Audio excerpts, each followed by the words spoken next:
পবিত্র কোরআনে সূরা আরাফের 57 নম্বর আয়াতে উল্লেখ করা আছে, সূরা রাদের 17 নম্বর আয়াতে উল্লেখ করা আছে, সূরা ফুরকানের 48 নম্বর আয়াত এবং 39 নম্বর আয়াতে, সূরা ফাতির 9 নম্বর আয়াতে কথা বলা হয়েছে, সূরা ইয়াসিনের 34 নম্বর আয়াতে উল্লেখ করা আছে, সূরা জাসিয়ার 5 নম্বর আয়াতে উল্লেখ করা হয়েছে, সূরা কাফের 9 ও 10 নম্বর আয়াতে উল্লেখ করা আছে, সূরা ওয়াকিয়ার 68 নম্বর আয়াত থেকে 70 নম্বর আয়াতে উল্লেখ করা হয়েছে। আর এছাড়াও পবিত্র কোরআনে সূরা মুলকে 30 নম্বর আয়াতে উল্লেখ করা আছে।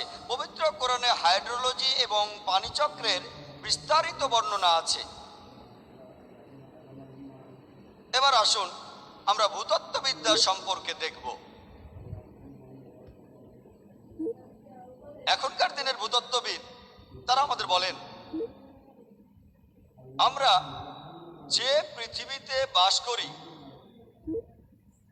বাইরের ভূত্বক এটা শক্ত ও কঠিন, আর ভেতরের অংশ খুবই গরম আর তরল, আর সেখানে কোনো প্রাণীর পক্ষে বেঁচে থাকা সম্ভব না।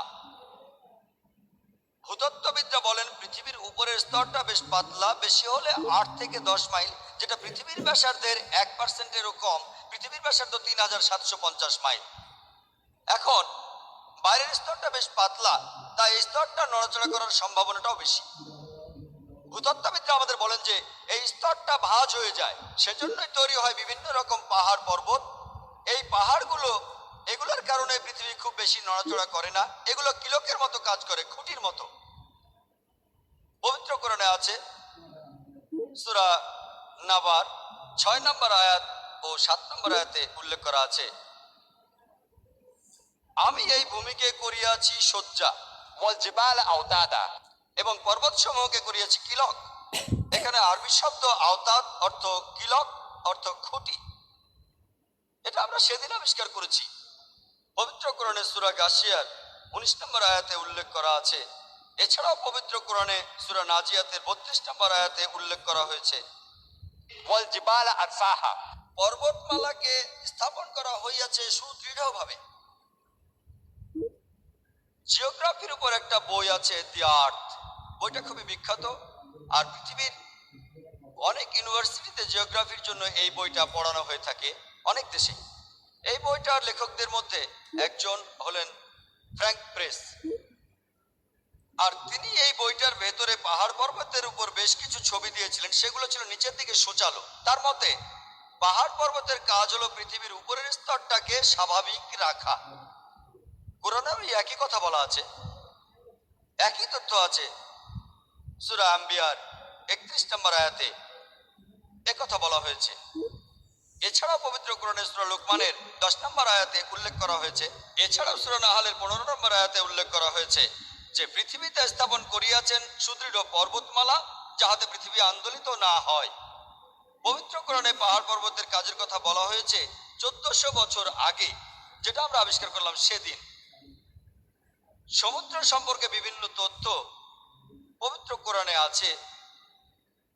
সূরা ফুরকানের 53 নম্বর আয়াতে উল্লেখ করা হয়েছে, আল্লাহ সুবহানাহু ওয়া তাআলা দুই দরিয়াকে মিলিতভাবে প্রবাহিত করিয়াছেন, একটা মিষ্টি ও সুপেয় এবং অপরটি লোনা ও খর, এবং উভয়ের মধ্যে রাখিয়ে দিয়েছেন এক বারজাক অন্তরায়, যাহা অতিক্রম করা নিষিদ্ধ।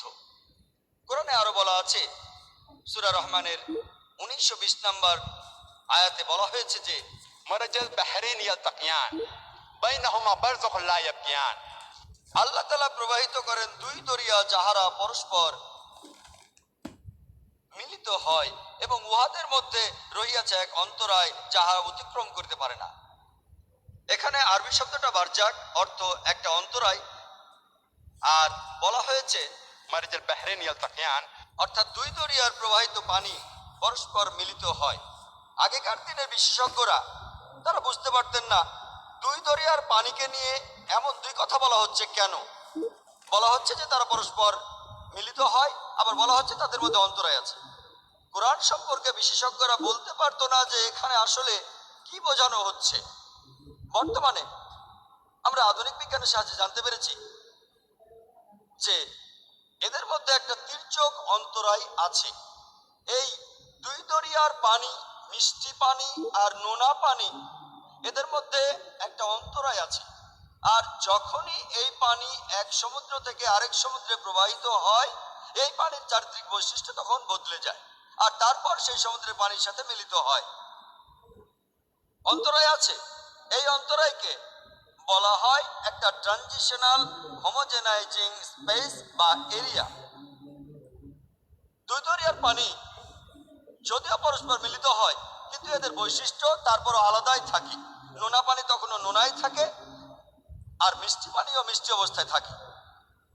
আর এই ধরনের ঘটনা দেখতে পাবেন কেপ পয়েন্টে, দক্ষিণ আফ্রিকার কেপ টাউন শহরের দক্ষিণ উপকূলে, যেখানে নোনা আর মিষ্টি পানি মিলিত হয়, কিন্তু তারা আলাদাই থাকে, পরস্পর মেশে না। আর যখন